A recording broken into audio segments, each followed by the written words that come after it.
নমস্কার, সবাইকে স্বাগত জানাই আমার নতুন একটি রেসিপিতে। শীতকাল চলছে আর পিঠাপুলি তৈরি হবে না তা কি হয়? এজন্য আজকে আমার রেসিপি হলো কলার পিঠা। এটাকে কলার মালপোয়াও বলা যায়।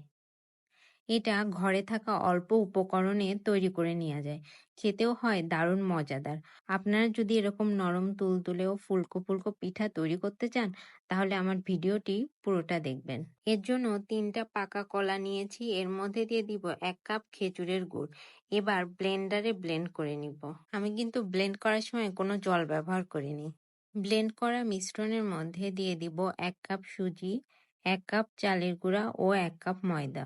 অল্প অল্প দুধ দিয়ে সবগুলো উপকরণ মিশিয়ে পিঠার জন্য ব্যাটার তৈরি করে নিতে হবে। একবারে বেশি দুধ দেয়া যাবে না, তাহলে ব্যাটার পাতলা হয়ে যেতে পারে।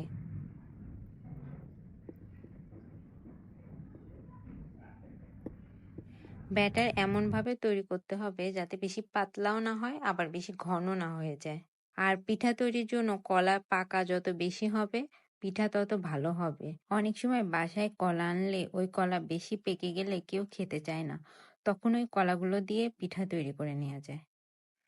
একটু সময় নিয়ে ব্যাটার ভালোভাবে তৈরি করে নিতে হবে।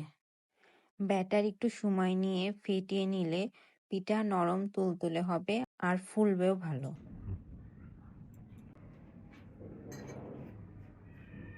ব্যাটার তৈরি হয়ে গেলে 10 মিনিটের জন্য ঢেকে রেখে দিব। 10 মিনিট পরে ব্যাটারির থিকনেস ভালোভাবে চেক করে নিব।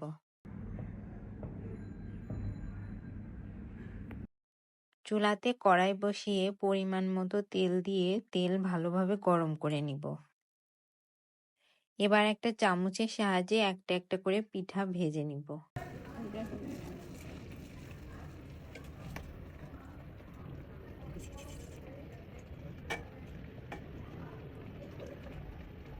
চুলার আঁচ মিডিয়ামে রেখে পিঠাগুলো ভেজে নিব। হাইতে রাখলে পিঠার বাইরের দিক পুড়ে যাবে কিন্তু ভিতরে কাঁচাই থাকবে।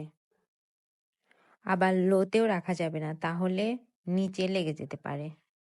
সবগুলো পিঠা ব্রাউন কালার করে ভেজে নিব।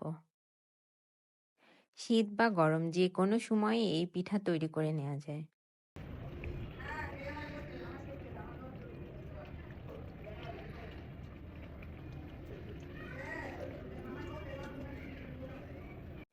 আমি যে পদ্ধতিতে পিঠাগুলো তৈরি করলাম, আপনারাও যদি এই পদ্ধতিতে পিঠাগুলো তৈরি করেন, আশা করব আপনাদের কাছেও ভালো লাগবে। তাই একবার হলেও বাসায় ট্রাই করবেন। এই তো তৈরি হয়ে গেল মজাদার কলার পিঠা বা কলার মালপোয়া।